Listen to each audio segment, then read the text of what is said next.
ان لوگوں نے اللہ کی مخلوقات میں سے ایسی چیزیں نہیں دیکھی جن کے سائے دائیں سے بائیں کو اور بائیں سے دائیں کو لوٹتے رہتے ہیں، یعنی اللہ کے آگے عاجزی سے سجدے کی حالت میں رہتے ہیں۔ اور تمام جاندار جو آسمانوں میں ہیں اور جو زمین میں ہیں سب اللہ کے آگے سجدہ کرتے ہیں، اور فرشتے بھی، اور وہ ذرا غرور نہیں کرتے، اور اپنے پروردگار سے جو ان کے اوپر ہے ڈرتے ہیں، اور جو ان کو ارشاد ہوتا ہے اس پر عمل کرتے ہیں۔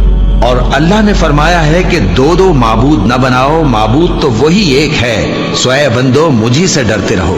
اور جو کچھ آسمانوں میں اور جو کچھ زمین میں ہے سب اسی کا ہے، اور اسی کی عبادت لازم ہے، تو تم اللہ کے سوا اوروں سے کیوں ڈرتے ہو؟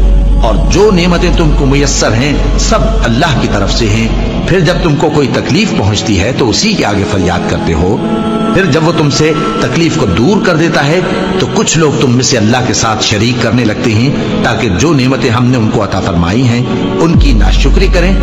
تو مشرکو، دنیا میں فائدے اٹھا لو، پھر ان قریب تم کو اس کا انجام معلوم ہو جائے گا۔